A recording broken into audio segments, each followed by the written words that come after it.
Hello and welcome. I'm Liz Booker, literary aviatrix, and I'm excited to be celebrating the launch of a new book, Fly Girls Revolt, the story of the women who kicked open the door to fly in combat.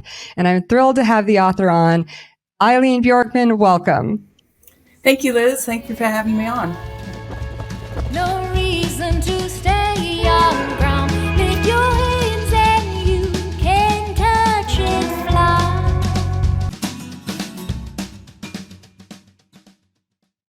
I'm so excited to talk to you about this. I understand that the book is going to be available on May 23rd, but it's available for pre-order now. Is that correct? That's correct. Okay, super. Can you give us a summary of the book? So the title, I think, pretty much is self-explanatory, the story of the women who kicked open the door to fly in combat.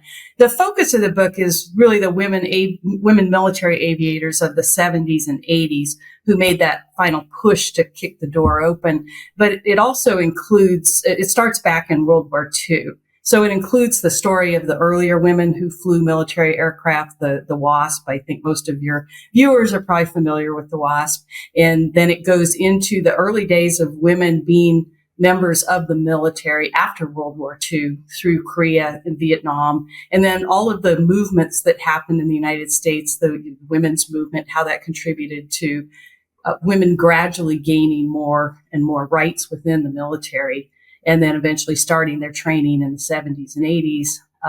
They had limits put on them, though. They couldn't fly combat aircraft because of a law that was passed in 1948 that said women couldn't engage the enemy in combat in a combat aircraft, and they couldn't serve on combat ships. So that really limited the women's careers in terms of what they could do. Nothing wrong with flying cargo aircraft, support aircraft, but if you're going to achieve the top ranks of the military, it's best to be flying combat aircraft. You know, if you're in a flying career field. So there were limits on the women's careers. It also wasn't fair to the commanders of units who wouldn't get the best qualified people. You could have a woman who graduated at the top of her pilot training class.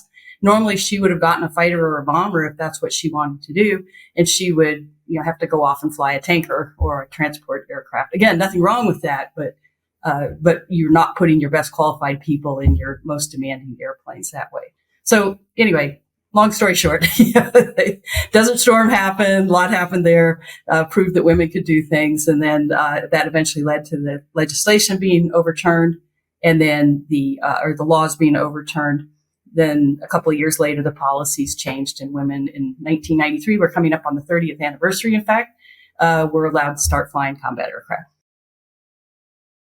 You outlined that so well, all of that so well in the book. And for those of you who are watching, I pulled out some props today, my Coast Guard stuff, just in solidarity with the women in the other services. I was always very proud to be a member of a service that did not have any restrictions on any opportunities in the service. Even our most demanding physical rate of rescue swimmer, aviation survival technician, all women had to do was meet the same requirements as the men, and several did. Not many, but, all of the opportunities in the Coast Guard were open, and so I was thrilled for the women when that happened, but sad for the ones that had to try and navigate careers, some of whom are my friends now through this project. Without those opportunities to progress. So you did that really well. And one of my favorite things about this book is the way that you bridged the 1940s to the 1970s. I don't know if I have read that in any other books specifically about women in aviation. I'm sure there are some military histories that I haven't read yet that do that. But because women weren't flying during that period, we don't typically read about them in our books. And so I loved the way that you kind of gave us those breadcrumbs to show what women who even weren't flying were doing for us. We stand on their shoulders as well, not just the women aviators. And so I really appreciated the way that you detailed that in the book. And there's something else about the book that you didn't mention. It's partially a memoir. You put you kind of weave your own experiences and where you come into that history. And there were parts of it where I was wishing for more Eileen. Could you tell us a little bit about your career and what you're doing now? Yeah. So I came in 1980. So I had a front row seat to all of this, happening I didn't see explicitly what happened in the 70s, but because I came in the 80s, I heard all the stories and knew people who were around in the 70s and were living all of that. I initially decided to become a flight test engineer. Once I joined the Air Force, I got interested in flying. I thought, well, my eyes aren't good enough to be a pilot. And I debated about maybe becoming a navigator because I figured I could pass the navigator vision. But looking at it, I would have been flying 141s or something, nothing wrong with that. But I really wanted to fly fighters, I think like a lot of women. And I discovered that you could be a flight test engineer and fly in the backseat of fighters. And I thought, why not try to do that? I was studying to be an engineer. The Air Force wanted me to be an engineer. And so to me, it just made sense. And so I became a flight test engineer. My first flight test engineer job, I was at Holloman Air Force Base in New Mexico, testing inertial navigation systems. And we tested those on cargo airplanes. So I didn't get to fly in fighters on my first flight test engineer assignment. But then I got selected for test pilot school. Test pilot school doesn't just train test pilots. They also train test navigators, test engineers, and a variety of folks. And so I got selected as an engineer. And then while I was there, I started flying in the backseat of F4s and then later in F-16s. And so it was just a great way to be able to fly a fighter, but also being in the test business. I just found that I just loved being in the test business. I loved testing new equipment, bringing new operational capabilities to the field. That was just something that really resonated with me. And so I was kind of in the test business off and on through my whole career. Once you get a little bit older, it's hard to stay in one career, in the military, at least in the Air Force. So I wound up kind of bouncing around a little bit, doing some staff jobs, but ultimately I kept coming back to the test business. And I'm actually now the executive director at the Air Force Test Center at Edwards Air Force Base. A job I certainly would never have thought I would have gotten when I was captain. Yeah. So, what rank did you leave from the Air Force? I retired as a colonel in 2010. And it wasn't really my intention to come back as a government civilian, but there were some opportunities there and I just sort of fell into it. And so I did a couple jobs at the Pentagon and some job at Air Force Materiel Command at Wright-Patt, and then came out to Edwards in the fall of 2019 to start as the a job. Senior executive. Is that right? As a senior executive, yeah. Mm-hmm. Yeah. Congratulations on an amazing career and navigating, not just pilots were in the minority, certainly engineers as well. So it's great to have your representation and then also to have your lens on this story. Having, it could have been written by a pilot, but it's kind of fun that it wasn't. You kind of get to see more than just the pilot's experience and, maybe a little more objective view of what was going on during that time. So great job on the book. And I'm so glad that you bring your experience to that.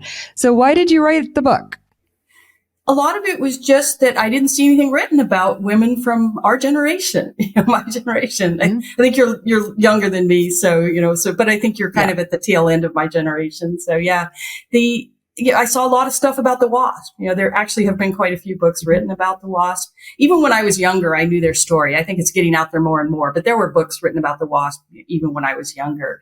And then I see a lot of memoirs about women who have flown in combat, and they're great. I love reading those books, and I love the fact that they had the opportunity to do that. But there's almost nothing about our generation. And so I thought, this is a book that really needs to be written. And so as I started to write it, initially it was going to be just about our generation. But as I started to write it, I realized that, again, we stood on the shoulders, not just of the WASP, but of all the other women before us. And I just happened to know somebody in my private life who was a veteran of the Air Force from back in the early 60s. That was Claire Griffith, who's in the book there.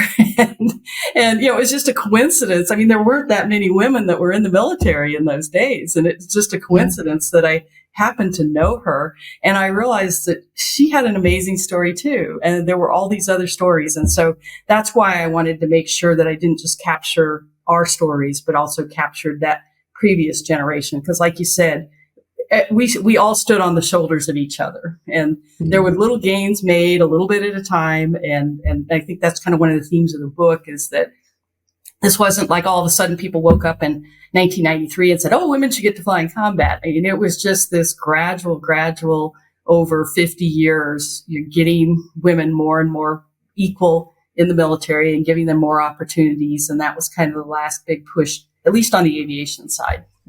Yeah. Well, so when you decided to write the book, how did you go about the research? Tell us about that. So I started initially just with an outline based on what I already knew. And then that told me, okay, here's the areas where I need to fill in. I started out actually with some interviews of women that I knew from when I had been in the military. So I tracked down some women from that time frame. When I ran out of people that I knew to be able to talk to, then I went to Women Military Aviators. Actually, that was probably kind of the best next step that I took. I think that I was able to get access to a lot of women. First, initially I was just looking for, women in the first, pilot training class or somewhere around in there. So talking to the early women. And then I also was able to talk to some of the women who went through the Air Force Academy, the first class of women at the Air Force Academy. I did focus the book very much on Air Force, because I'm Air Force. It probably comes through in the book. I try to talk about all the services, but it is very Air Force centric. But the WMA was really instrumental in getting me those initial interviews that again started to kind of shape the tone of the book and the themes and all that kind of stuff. I also accessed the Air Force Academy has an outstanding collection of oral interviews. And so I used a lot of those oral interviews. I just went through, there's literally hundreds of them. I went through and picked some of them out. And the Library of Congress has a good interview of Jean Holm, one of the women mostly from the 60s and 70s, first woman who was a general officer in the Air Force. So all of that, the oral histories I thought were extremely helpful. That especially helped with the early days of the women in the Air Force. And then the two archives I used the most were the Texas Women's University has the WMA archives, and also some archives of a group called WHEEL, Women's Equity Action League. And so I went down and mined all of that. There was just tons and tons of material on there. And then the last place I went physically was the Air Force Historical Research Agency at Maxwell Air Force Base. And that's where I found some real gems. There was a ton of material in there from the early women in the Air Force days, and a lot of stuff that Jean Holm had written in the 60s regarding women serving in Vietnam. And there was just a ton of material in there that I had never seen published anywhere before. So that was just a real gold mine. Yeah, that's excellent. Yeah. Again, you told us things that I haven't read anywhere else. That doesn't mean that they aren't in some other right. More broad histories about women in aviation, or women in the military in general, but I was really excited to read those. So thank you so much for the work that you did to dig up those stories. That's amazing. Thanks. So there were a lot of things in this book that we've heard. There are some common themes. We start with the WASP. And so I'd like to start there just really quickly and very specifically about Jackie Cochran. Jackie is such this a fascinating character to me, and I don't pretend to have read everything written about her or by her yet, but I keep making my way through the canon.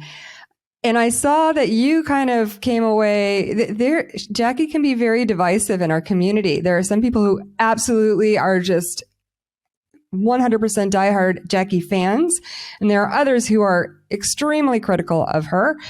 I think she's just very complex, and it seemed like I was kind of reading that from you too.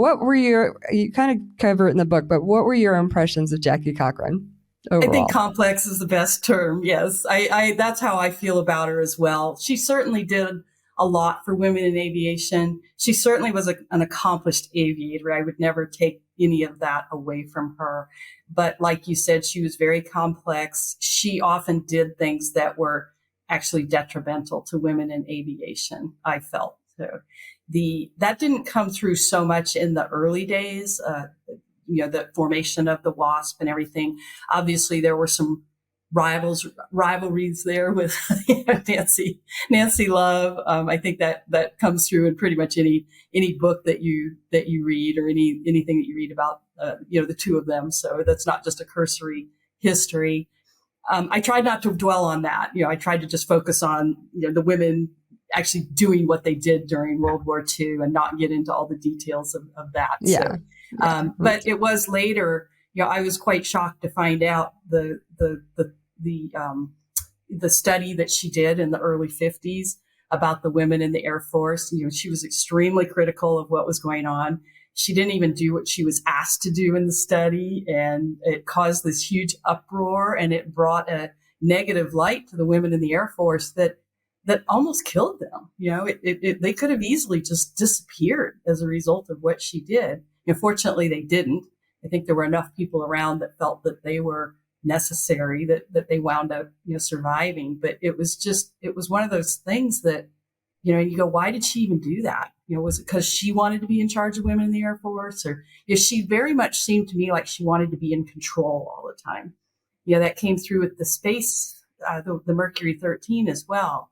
It's like, well, she wants women to go into space, but only if she can be in control of that. That's the way it came across to me. And then later on, she testified against women attending the military academies. And she thought that women shouldn't be flying in combat airplanes, even though back in World War II, she had explicitly said that the WASP could have flown in combat if they'd had to. And it just seemed like there were all these contradictions all the time. And I tried to capture all that, and I tried not to be, too, I'm trying to think of the right word.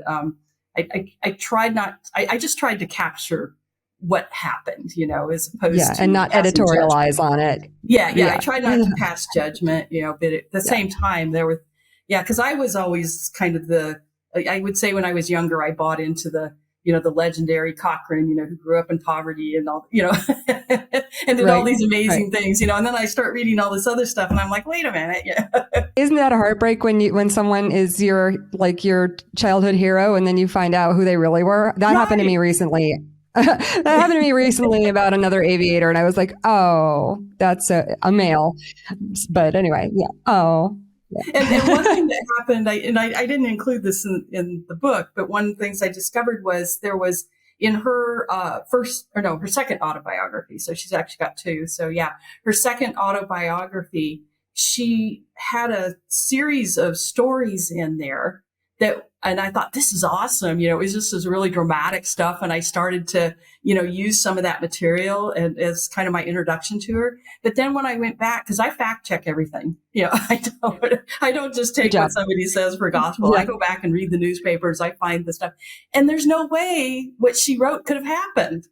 I think all of the individual things that happened, but they did not happen in the sequence that she put them in.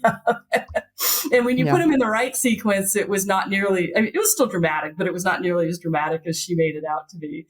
And so I removed a lot of material once I discovered that. I was like, man, and I don't know if she did that on purpose or if she just memory, conflated things. It's hard. Again, I don't want to be judgmental, but at the same time, I found it very difficult to use anything that she wrote. I felt like anything she wrote, especially, I had to go back and take with a grain of salt and go back and really fact check it meticulously.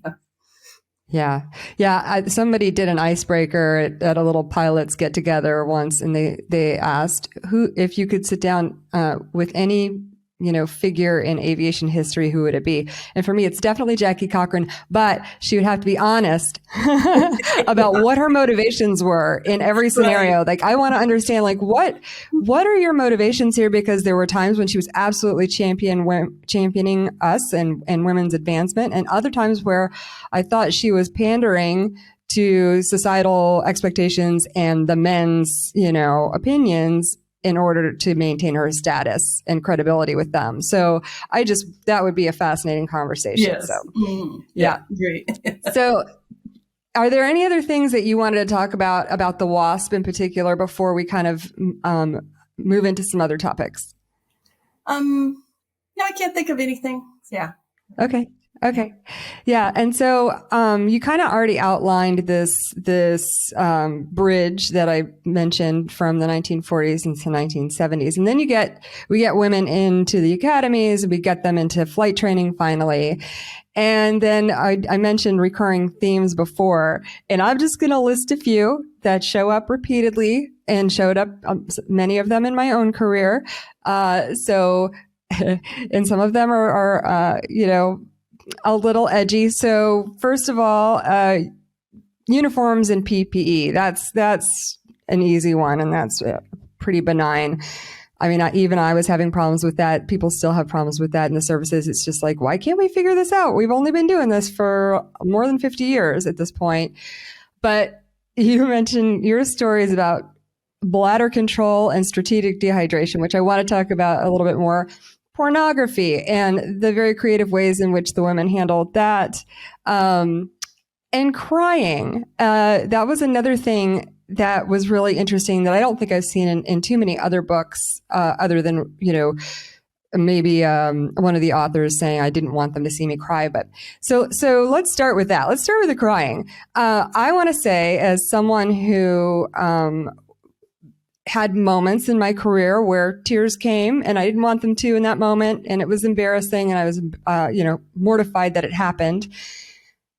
When I got more senior and I was the detailer, the human resources manager for the pilots in the Coast Guard, and then the chief pilot, I'm here to tell you I had a box of Kleenex on my desk, and it wasn't for the women, because there were guys crying all the time, but we put so much pressure. It's just a normal human emotional reaction, and we put so much pressure on ourselves not to do it. Do you have anything to say about that? Yeah, no, I agree. Because I was the same way. I never wanted to cry in front of anybody. Yeah. And right. There were a couple, I never actually broke down into tears in front of a guy, in front of the men, but there were a couple times when I left a meeting because I was about to cry, and I didn't want them to see me cry. And I would, go into the bathroom and get myself together, and then come back. But yeah, I felt very strongly about that. But you're right. I mean, I've seen guys cry too, and plenty of guys in my office crying. Yeah. So. There was one of the worst moments of my career actually was when I was a squadron commander, and I had a small little laboratory within my squadron. It was a test squadron. We had this little laboratory. I think there was only about 3 people that worked there. Anyway, we had to shut it down for budget reasons, and we tried to keep this thing open. Trust me, we tried as hard as we could. And the guy that ran it was a senior, an older civilian. So. He was probably in his, I'm in my 60s now, but he seemed old to me. He was in his 60s, probably. And when, and I talked to him over and over and over again about why we were going to have to do this if we had to do it. And anyway, the final day when I brought him into my office and told him that, hey, I'm sorry, we've done everything we can. We're going to have to shut this down. And he started crying. And I thought, oh my gosh, I have just ruined this guy's life. This is like everything he's worked for his whole life is running this little lab. And I'm like pulling the rug out from underneath him. And I just, like I said, I felt horrible, and so, yes, so men cry too. And then the other thing too, I think, is that, men often react with anger. And so what's the difference between a woman having a few tears running down her face in a meeting and a guy pounding on the table, right? Right. In both cases, you've lost it a little bit, right? Yeah. And so why is pounding on the table okay, but having a few tears coming down your cheeks is not okay? Because it's a cultural norm that exactly right. Yeah. But you're right. You're absolutely right. Both are displays of losing control of your emotions. So right. Mm-hmm. And then the bladder control and strategic dehydration, you include this, an incident in which you were in an aircraft, and the last thing in the world you wanted to do was to end the flight because you had to go to the bathroom. Right. Which is, and I totally lived that too, which is absolutely absurd, isn't it? Because it is. The men can take care of it in the aircraft. Although in my particular aircraft, it would have been awkward, but because we could were have done sitting it, side by yeah. side and usually wearing a dry suit. And, you know, I do know of stories where guys just went in their dry suit, but it's just so like you know, and I'm 20 years after you, like we're just so concerned about being seen as weak and that we perceived as a weakness. And, you know, women still have to deal with this stuff. There's some remedies that I've heard. And I have my own story about wearing Depends for my first couple of flights. Yeah. I stopped after my. I never thought to do that. I wish I had. I was like, I'm not gonna be the girl who has to pee during a flight. I'm gonna take care of this with Depends. Anyway, it didn't work out. I have stage fright. So anyway, yeah, that scene was really, I could really identify with that, you know, issue. And I loved your creative way of getting that flight over as quickly as you could. Yeah. I was like, go fast. Yeah. Let's go. Yeah. Yeah. So people will have to read the book to read that one. It's great. I loved it. And then there's the sexual harassment thing, which is a theme that we see, which even you had a little bit of in your career, which I was fortunate to escape that, but plenty of other harassment in other ways. So yeah. Yeah. So then we get to the 70s or the 80s and going into the 90s where women are trying to get into combat so that they can have, you know, the normal career progression. And you get to this name in the book that I didn't recognize at first, Jeannie Flynn, and you start talking about what an overachiever, amazing, clearly competent, best in that entire group of aviators who were in training at the time, who put it on record that she was going to ask for Jets talk about Jeannie. Yeah, so who is General?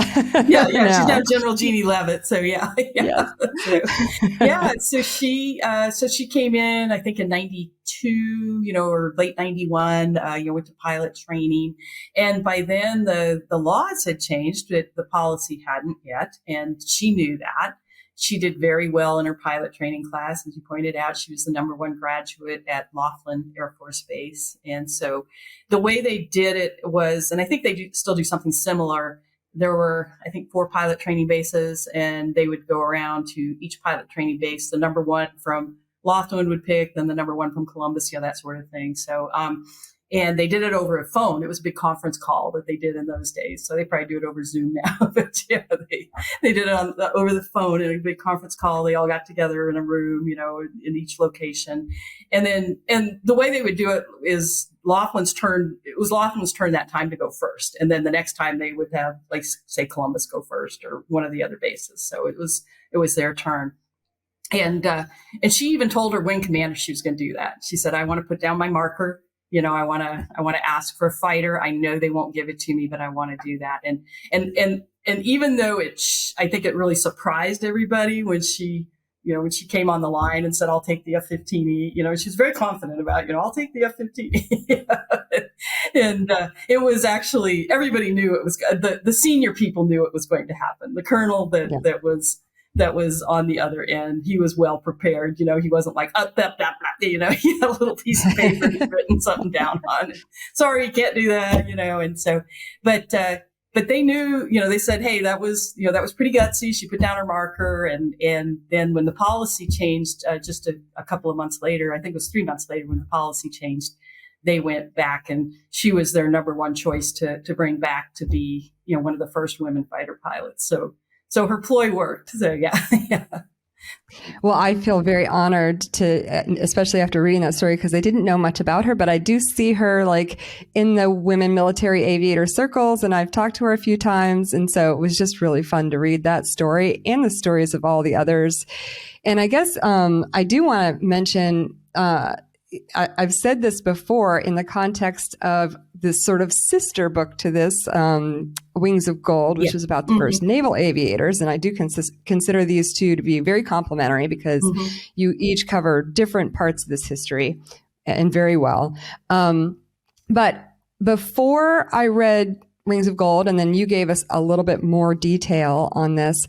I only knew WMA from Women in Aviation International conferences and the Friday night socials, flight suit socials. So I knew that they were doing good things, and it was a great group. I got to meet WASPs and Night Witches in that context, and so that was exciting. But I didn't know their history, and you brought it out here too when they were going before the congressional committee. Mm-hmm. Was that what it was? Yeah, where they all came out in force. Right. And very specifically how they shut down the general. Just talk a little bit about the WMA and what they did there. Yeah. So I was familiar with WMA from, I had a friend who was, a pilot in the late 80s, and she was in WMA. And so I was actually familiar with the organization. But I didn't really know that much about them, because I think at that time they were only taking pilots. They have kind of gone, they now pretty much take all women military aviators. But I think at one time they were only taking pilots and stuff. But anyway, so I was familiar with that group. And so I obviously, when I started doing this research, that was, one of the groups that I wanted to reach out to and talk to. And I was familiar with the McPeak incident, where they took on McPeak. And so, I was able to do a little bit more research and try to, recreate that scene all the way. So, but the summary of the scene is that it was very close to the time when when they were about to announce that they were going to overturn, that they were going to change the policy. So it was early April of 1993. And they were actually just a few weeks away from announcing that they were going to allow women to fly in combat aircraft. Anyway, there was a meeting of this group called DACOWITZ, Defense. I can't remember exactly what it stands for, but it's basically a group that looks at women's issues in the military. It's a civilian group that comes together, a committee, and they look at issues in the military, and they advocate for change for women in the military. And anyway, they were having their annual meeting. It was just outside of Washington, D.C. And General McPeak, Merrill McPeak, who was the chief of staff of the Air Force, was going to be addressing the DACOWITZ about an issue that was impacting women pilots. Because not only were women not allowed to fly in combat aircraft, but the Air Force was going to a two-track pilot training system, where previously everybody flew the T-37, then the T-38, and then they went off and to whatever they were going to fly after that. They were going to go to a system that was more like what the Navy has, where everybody starts out in the T-37, and then they put you on either a tanker transport track or a fighter bomber track. And only the fighter bomber track people would get to go fly the T-38. And of course, that was going to preclude women from flying the T-38, which was prior to that a viable career field that they could be instructor pilots in T-38s. So the women were, DACOWITZ was upset about this, and they wanted McPeak to address them. Well, it turned into all the women military aviators showed up at this meeting in force. And as soon as he was done with telling them why they were going to this two-track system, and sorry, it's not fair to women, but there's nothing we can do about it. And the women just attacked and going on, attacking him about his views on women in combat. And he had been one of the most vocal opponents of women flying in combat aircraft. The other service chiefs were against it as well, but he was the one that was the most vocal about it and had gotten the most press. And so anyway, it was a pretty amazing scene. And I won't go into all the gory details and anything here, but there are such good details. The ladies had a strategy there that I thought was brilliant, and a lot of teamwork, and I loved it. So yes, thanks for telling that story more in depth. Go read the book to find out more about that. I loved it. One of the things I've always wondered about, and I've in some ways I would love to interview General McPeak. I never did. But in some ways I would love to interview him. I've always wondered if he knew the policy was about to change, though, when he went to that meeting, because, it changed just a few weeks later. and they almost never do anything fast. Well, with the follow-on comments that you include in your book, he says, I was voicing my concerns, although normally we wouldn't do that publicly, right? We would voice it to our commanders in private. But he was voicing his concerns. But then he was like, but now the decision's made, and I salute and we carry forward. So I just, because it wasn't long after that he called, and I don't have the exact date, but it wasn't long after that he called the people at, Air Force Personnel Center and said, hey, go find me 10 women pilots that can be our first fighter pilots, right? So that's why I kind of wonder, did he do that just because he knew it was about to change, or did he just do that because, I don't know. I've just always wondered. He's another person I think is very complex. So I think he'd actually be a great person to write a biography of. So I'm probably not the right person to do it, but he's another person that did both a lot of good for the Air Force, and also you kind of go, what were you thinking there, guy? Interesting. Okay. Yep, they exist. Well, so when you were working on this book, was there anything that surprised you? Obviously you were living in tandem with all of this history. Did you find anything that surprised you? There were two things I would say, and one of them was on the WASP. There was one other thing I wanted to mention that I forgot was some of the WASP actually did come back into the military after they served, and they weren't militarized during World War II, but they were all. I was surprised to learn that they were all actually commissioned as reservists. They were commissioned as lieutenants, reservists after World War II, and they were put into an inactive status. And then some of them came back on active duty and served in, I think, primarily the Air Force. There may have been some that served in other services that I'm not aware of, but several of them served in the Air Force, but they weren't allowed to fly. So they served as like intelligence officers. Pat Pateman, who has done a lot of writing and stuff. I think some of the viewers might be familiar with her name. She served in the Air Force. She served during the Korean War. And then she actually was in Vietnam for a period of time as well as an intelligence officer. So that was one of the things that surprised me was I didn't realize that some of them had actually come back on active duty like that. And then the other thing that surprised me was from the 1980s. Like I said, a lot of the initial outline of the book and some of my initial writing and thoughts was based on my own experiences. And I thought, based on what I observed as a young lieutenant and captain in the 1980s, early 1980s, I thought the Reagan administration was very much against women in the military. It just appeared that way to me. Right. And then reading the book, doing my research, I found that it wasn't really the Reagan administration that was causing problems. Now, they were not, I would say, strong advocates for women. They certainly weren't in favor of like bringing in lots more women. They weren't in favor of putting women in combat, that sort of a thing. So, but they also were not against women. But there were a lot of people in the services at the time in Department of Defense that thought that there were too many women in the military, and they were the ones, they I think assumed when the Reagan administration came in that, we can finally get rid of all these women. Well, so they started doing all these studies and trying to do things to, make women go backwards. And it was them. That was what I was seeing, was them, not the Reagan administration itself. The Reagan administration itself was, I think, fairly neutral on the topic.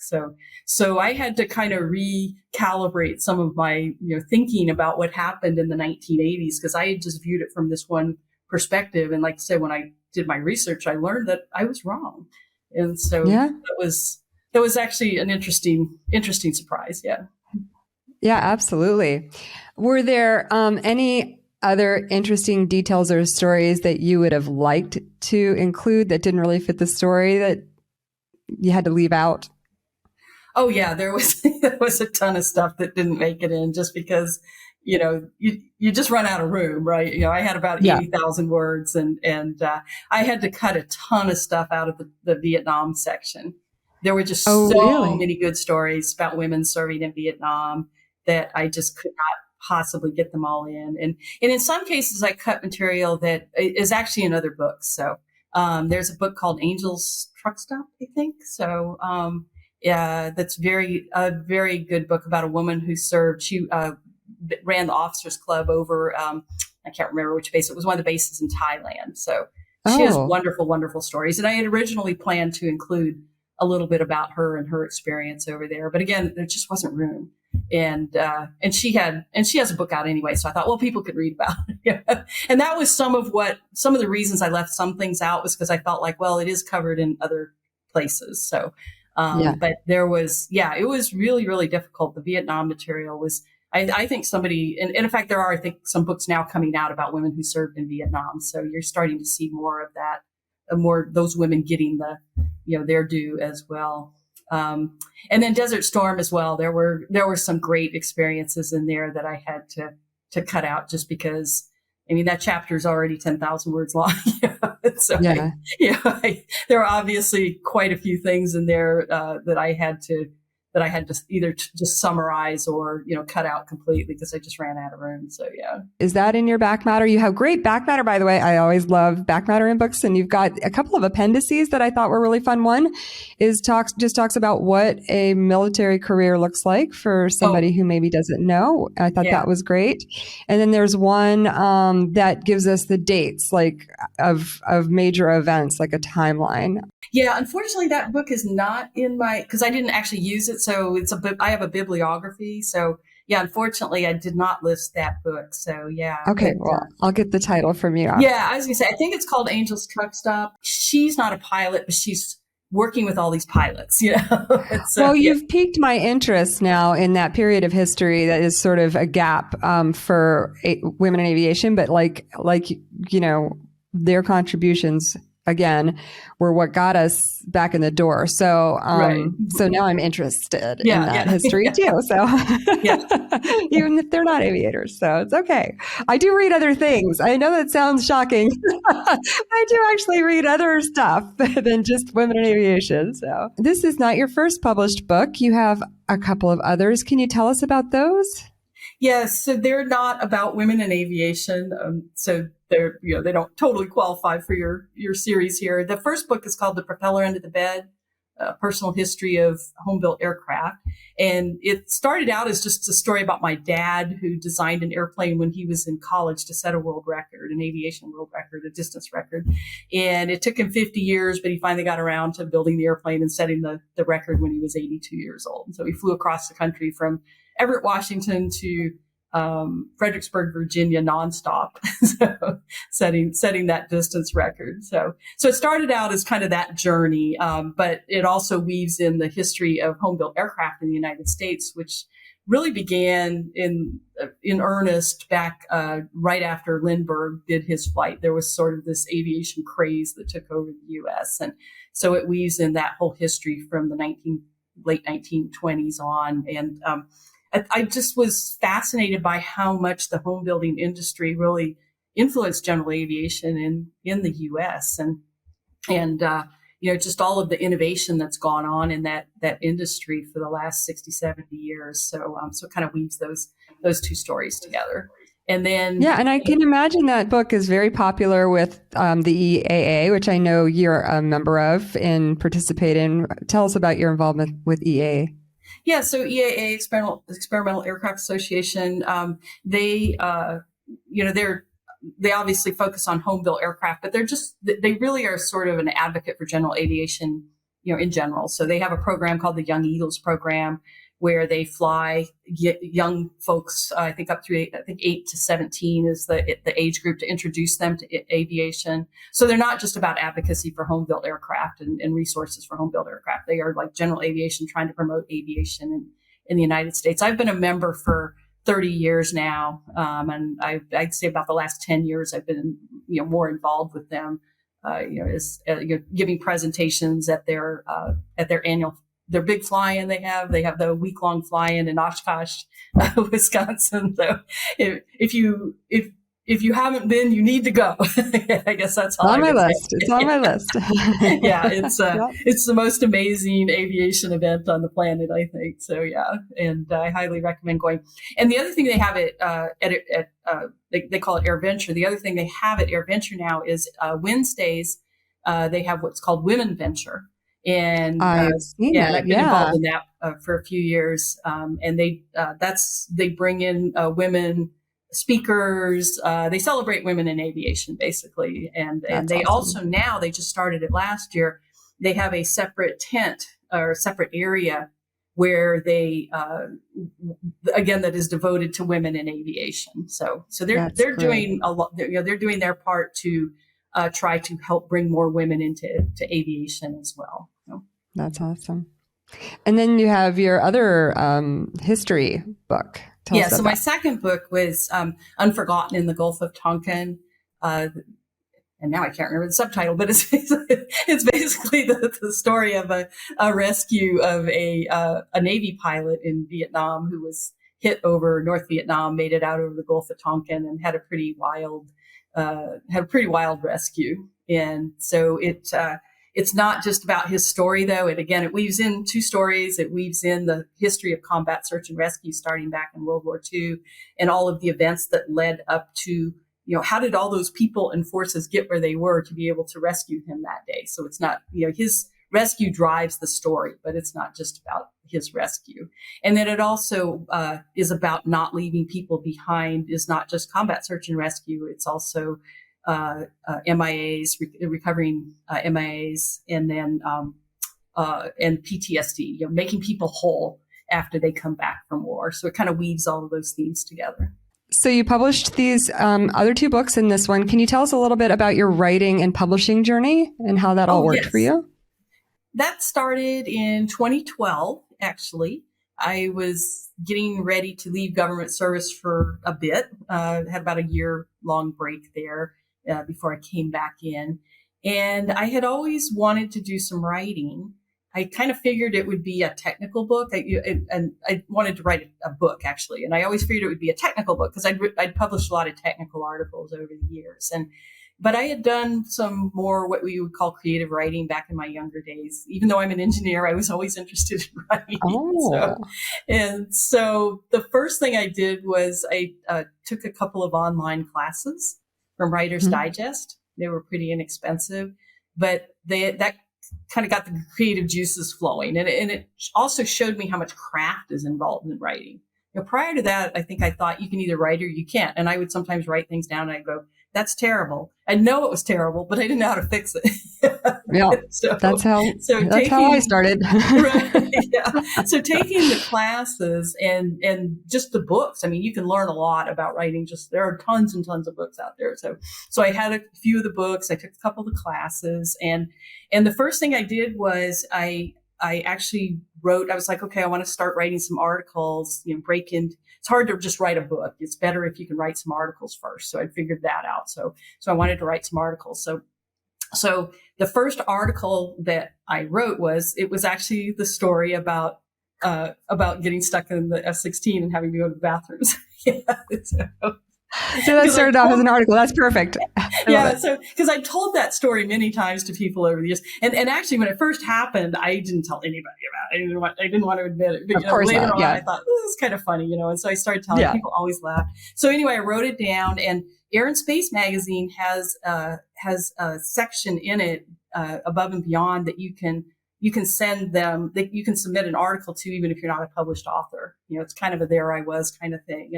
And so I, filled out the form, sent the story in, and I figured I'd never hear anything back. And like 3 days later, I got an email from an editor saying, "Hey, we want to publish your story." And I was like, "What?"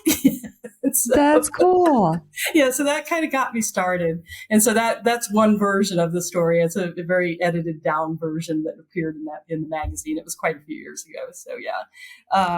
But that got me started because it got me a relationship with that editor. And then I started pitching some other stories to her. And then from there, I had a couple credits under my belt. So I started pitching other magazines. And then I started getting the confidence to write a book, So when you do a nonfiction book, you don't actually have to write the whole book. You do a book proposal. So again, I took a couple classes on writing book proposals. I worked with some folks and started working my way through the process. I tried to get an agent initially, wasn't able to get one for that first book, but I got University of Washington Press. I'm a UW alumni, so that probably helped get my foot in the door. Nice. Yeah. Yeah. But so I got that first book published with them. And then from there, the second book, I was able actually to get an agent. And then, things have just kind of gone from there. So it's been quite the journey. It's hard for me to believe it was almost 11 years ago I started this. So it takes a while. Yeah. There are people who, just write that first book and that's all they do and they have a great success. But I think more people have a journey like I do. You start small and kind of build your credentials over time. Yeah, you said two things there that I just want to reemphasize. The article thing, to get your foot in the door with writing and get something out there and published and practice.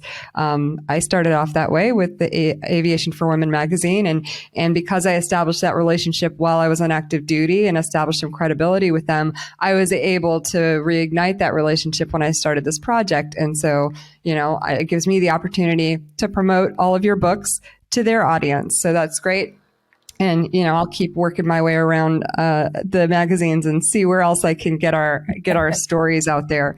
Yeah. But then also the university press thing. I love that. I think not everybody thinks of that when they have a book that they want to publish. Just remember that they're, especially for nonfiction, finding a fit with the university press is not, you don't have to be an alum from the school, right. Especially state, if you're writing a biography about somebody from a particular state, that state university might be interested in preserving that history and would help you or consider publishing. So those are great points. Thank you. Yeah. There's also a lot of small presses out there too that you don't have to have an agent for. So yeah. And they tend to be more literary. So again, it just depends on how literary, if you have a very literary work, you might be able to approach a small press. So, but there's lots of options. Yeah. Yep. That's great. Now, that's a perfect segue into a very lovely message that you have at the end of your epilogue in the book. And I wanted, it's not spoiling anything for you to read the last paragraph. Would you read it for us? Sure. Just as my generation stood on the shoulders of the fly girls from a century ago, I hope this book will inspire younger women to consider careers in aviation and the military. I also hope it will inspire women of my generation to write their own stories. There are thousands of stories waiting to be told, and millions of young girls waiting to be inspired. Oh, I get goosebumps when I hear that. Thousands of stories waiting to be told and millions of girls waiting to be inspired. Write your stories, ladies, and write the stories of other people too. And I just love your book. I'm so excited for you. Congratulations. And we'll be discussing the book in July in the Aviatrix Book Club. Please, everybody, join us. Thank you, Eileen, for your work and for your time today. Oh, thank you so much, Liz. Thanks so much for listening. I'd like to thank Michael Wilds and Shasta Ways of the Women Soar Group for their help in producing this interview. The Women Soar Group is a media company that gives women a platform to express themselves. Blue skies and happy reading.